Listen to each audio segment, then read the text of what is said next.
मोहिनी रूप धारण किया तो उनके सौंदर्य पर 33 करोड़ देवता मोहित हो गए। देवताओं के मन में यही कामना हुई कि ऐसी सुंदरी उनकी पत्नी बन जाए, परंतु केवल एक देवता ऐसे थे जिनके मन में मोहिनी के प्रति इस तरह का भाव नहीं आया। वे थे सूर्यदेव। सूर्यदेव ने मोहिनी रूप को देखकर मन ही मन कहा, यदि ये मेरी पुत्री बन जाए तो मेरा जीवन धन्य हो जाए। सूर्यदेव की इस भावना को समझकर भगवान श्री कृष्ण ने उनकी ओर इशारा किया और संकेत किया कि उनकी इच्छा पूर्ण होगी। समय बीतने के बाद सूर्यदेव व्रजभूमि में वृषभानु महाराज के रूप में अवतरित हुए। वृषभानु जी ने तपस्या की और ब्रह्मा जी से प्रार्थना की उन्हें ठाकुर जी की पुत्री के रूप में प्राप्ति हो।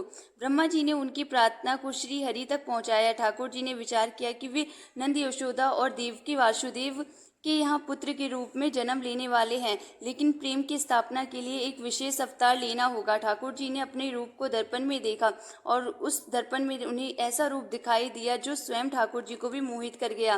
वे रूप ठाकुर जी का ही स्त्री रूप था। उन्होंने इस रूप को स्थित किया और लक्ष्मी जी के वस्त्र, औषधों और श्रृंगार सामग्री का उपयोग करके इस दुनिया स्वरूप को सजाया।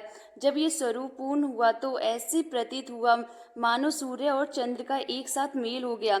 ये दिव्य तेज इतना अद्भुत था कि स्वयं ठाकुर जी भी नेत्र मूंदने को विश हो गए।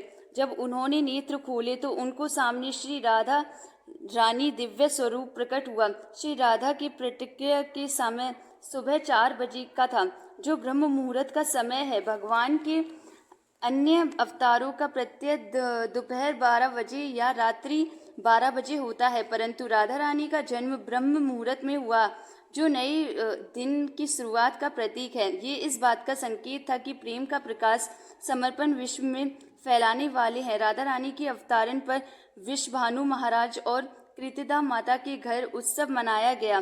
श्री गोप गोपियां व्रजवासी आनंद में झूम उठे, लेकिन एक अद्भुत घटना ने सबको चकित कर दिया। राधा रानी अपनी आंखें नहीं खोली रही थी। वृषभानु महाराज और माता कृतिदा इस बात को लेकर चिंतित हो गए। क्या ये साधु संत और विद्वान उनके दर्शन करने आए, लेकिन किसी के भी प्रयास से राधा रानी ने अपनी आंखें नहीं खोली। तभी देवताओं के आग्रह पर नंद मुनि वहां आए। उन्होंने राधा रानी के पास बैठकर उनकी स्तुति की। नारद मुनि ने जैसे ही स्तुति गाई, राधा रानी ने पहला बाण अपनी दिव्य नेत्रों से मूंदकर मुनि को और देखा। उस समय राधा रानी का स्वरूप ऐसा था मानो मृगन्य सुंदर बालिका अपने पालने से झलक रही हो। ये दृश्य देखकर नारद जी आनंद से झूम उठे। उन्होंने अपनी वीणा और करताल बजाकर कीर्तन प्रारंभ कर दिया और गाने लगे, जय राधे जय वृंदावन वासिनी। अगर आपको ये मेरी वीडियो अच्छी लगी हो तो चैनल को सब्सक्राइब ज़रूर करें और वीडियो को लाइक करें।